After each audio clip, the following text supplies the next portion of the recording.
નમસ્કાર. રાજકોટમાં ખ્યાતનામ તબીબને બ્લેકમેલ કરવાના ગંભીર મામલે મોટો ખુલાસો.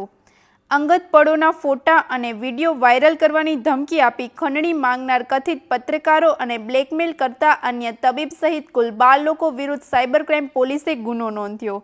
ડીસીપી ક્રાઇમ જગદીશ બાંગરવાએ પત્રકાર પરિષદમાં સમગ્ર મામલાની વિગતો આપી. વધુ સમાચાર માટે જોડાયેલા રહો આરપી ગુજરાત ન્યૂઝ, રાજકોટ.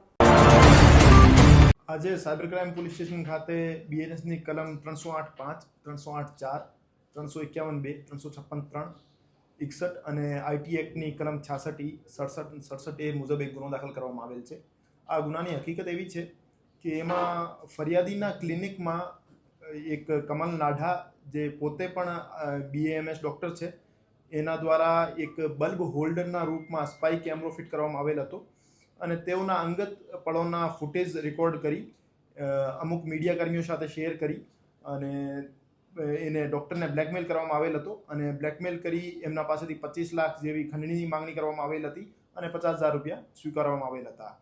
તો એ ગુનામાં આરોપી તરીકે અત્યારે કુલ 12 માણસો છે, જેમાં જે ડૉક્ટર કમલ નાડા છે, સત્યની ગર્જના ન્યૂઝના હિરેનભાઈ મકવાણા છે, અજયસિંહ ચુડાસમા છે, હાર્દિક ડોડિયા છે, રાજકોટ હેડલાઇન્સના જગદીશ તેરિયા છે, ભારત ટાઈમ્સના જીગર સોડા છે, ભારત ટાઈમ્સના ઘનશ્યામસિંહ છે, ભારત ટાઈમ્સના જતીન નથવાણી છે, ભારત હેડલાઇન્સના અમિત ઠક્કર છે અને B1 ન્યૂઝના ભરતભાઈ છે. અને આ સિવાય અમુક ફોન નંબર્સના ધારક છે જે આરોપી તરીકે છે અને અત્યારે સાયબર ક્રાઇમ પોલીસ સ્ટેશનના PI શ્રી આ ગુનાની તપાસ કરી રહ્યા છે અને હજુ સુધી કોઈ આરોપીની ધરપકડ કરવામાં આવેલ નથી. સાહેબ, એની એમો શું હતી અને કેટલા સમયથી આ લોકોએ કઈ રીતે એને જે ફરિયાદી છે એને ટોર્ચર કર્યું છે? આ જે સ્પાઈ કેમેરો ફિટ કરનાર માણસ કમલ નાડા છે, એનો એક્સેસ જે ફરિયાદી છે ડૉક્ટર, એમના ક્લિનિક સુધી હતો અને એ પોતાના જે મરીજ છે એ એના ડૉક્ટરના ક્લિનિકમાં મોકલતો હતો. તો એ રીતે ઇઝીલી એક્સેસ મેળવી ત્યાં એમના જે ઇન્જેક્શન લગાવવાવાળું સેક્શન હોય છે ત્યાં એને બલ્બનો હોલ્ડર હોય, એ બલ્બનો હોલ્ડર સ્પાઈ કેમેરાના રૂપમાં મૂકી અને એના વિડીયો રેકોર્ડ કર્યા હતા.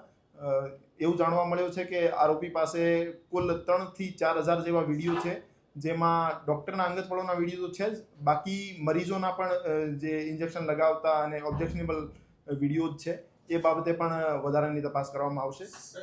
સાહેબ, ખાસ કરીને આવા તત્વો બેફામ બન્યા છે, લોકોને શું અપીલ કરશો? ખાસ કરીને વેપારીઓ, બિલ્ડરો, ડોક્ટરો, જે હાઈ પ્રોફાઇલ લોકો છે એની પાસે આવી રીતે પહોંચી જતા હોય છે. કોઈ લાયસન્સ હોતું નથી, કોઈ પ્રેસના જે નિયમો છે એનું કોઈ પાલન ક્યારેય થતું નથી. તો લોકો જનતાને શું અપીલ કરશો? મોટાભાગના એવા જે વિક્ટિમ્સ હોય છે જેને કહેવાતા મીડિયા કર્મીઓ દ્વારા બ્લેકમેલ કરવામાં આવે છે અને જેના પાસેથી ખંડણીની માંગણી કરવામાં આવેલ છે, એ સમાજમાં ઇજ્જતના ડરથી અથવા ફ્યુચરમાં કોઈ પરેશાની ના થાય એના ડરથી પોલીસની સમક્ષ આવતા નથી. તો હું તમામને અપીલ કરવા માંગુ છું કે જ્યારે પણ આપને કોઈ એવા કથિત મીડિયાકર્મી અથવા બીજા કોઈ માણસો દ્વારા બ્લેકમેલ કરવામાં આવે અથવા મીડિયાનો ડર બતાવીને તમારા પાસેથી પૈસાની માંગણી કરવામાં આવે તો આપ તરત જ પોલીસનો સંપર્ક કરો અને આપ જ્યાં સુધી સહન કરતા જશો એ આપની પાસેથી માંગણી વધારતા જશે, પણ આપ પોલીસનો સંપર્ક કરો તો પોલીસ આપની પૂરેપૂરી મદદ કરશે. ભારત સરકારના પ્રેસ નિયમ મુજબ લાયસન્સ હોવું જરૂરી છે. માહિતી ડિપાર્ટમેન્ટ, ઇન્ફોર્મેશન ડિપાર્ટમેન્ટ, આ લોકો પાસે 99% લાયસન્સ છે નહીં. તો શું કાર્યવાહી અને હજી આવા તત્વો જે ફાયલા ફૂલા છે એમની સામે આવનારા દિવસોમાં મુહિમ યથાવત રહેશે? એ જે મેં મીડિયા કર્મીઓના નામ બોલ્યા છે, સત્યની ગર્જના, રાજકોટ હેડલાઇન્સ, ભારત ટાઈમ્સ અને ભારત હેડલાઇન્સ B1 ન્યૂઝ, એના તમામના લાયસન્સ અને તમામના ડોક્યુમેન્ટ્સ તપાસ દરમિયાન ચકાસણી કરવામાં આવશે અને એને પ્રોપર લાયસન્સ અને ડોક્યુમેન્ટેશન કર્યા વગર પ્રેસ હાઉસ, મીડિયા હાઉસ ચાલુ કરી દીધું હોય તો એના વિરુદ્ધ કાયદાકીય પગલાં લેવામાં આવશે અને બીજી ફરિયાદ દાખલ કરવાનો સ્કોપ હશે તો બીજી ફરિયાદ પણ દાખલ કરવામાં આવશે.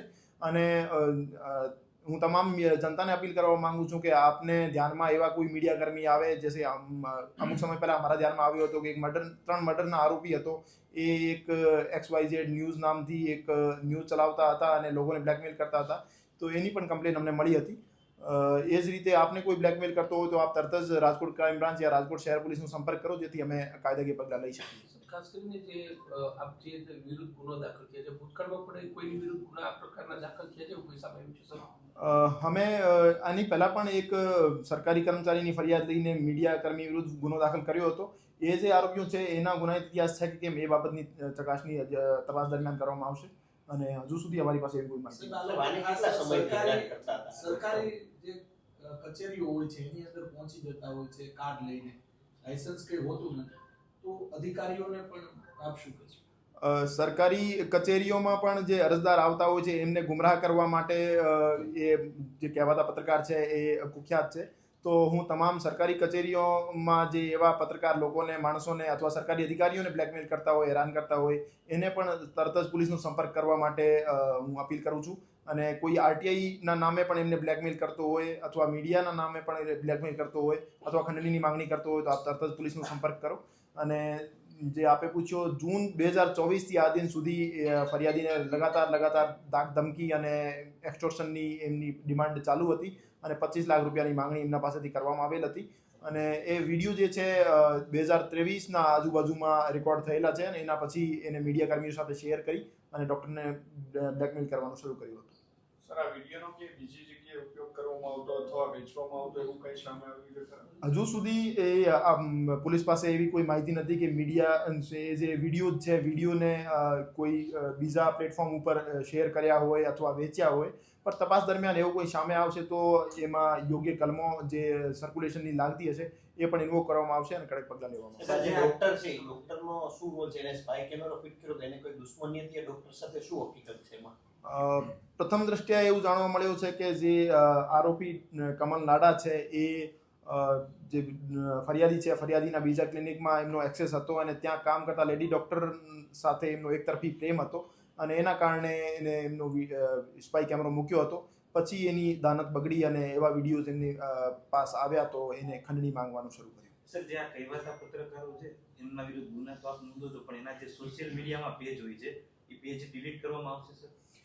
એમની પાસે પ્રોપર લાયસન્સ અને પ્રોપર ડોક્યુમેન્ટેશન નહીં હશે તો એના વિરુદ્ધ જે સોશિયલ મીડિયા ઉપરથી એના પ્લેટફોર્મ ઉપરથી એના પેजेस અને એના અકાઉન્ટ ડિલીટ કરવાની કાર્યવાહી પણ કરવામાં આવશે. અને એ જે પ્રોપર રૂલ્સ રેગ્યુલેશનનો ફોલો કરતા હશે તો આ ગુનાના આધારે એમની વિરુદ્ધ કાર્યવાહી કરવામાં આવશે. સર, ફરિયાદી પાસે 25 લાખ રૂપિયા કોને માંગ્યા હતા અને બાકીના જે આરોપીઓ છે તો એમનો રોલ શું છે? મતલબ પોતાના પ્લેટફોર્મ પર વિડીયો ચલાવીને પછી એમને બ્લેકમેલિંગ કરતા હતા. 50,000 સ્વીકાર્યા તો કોને સ્વીકાર્યા?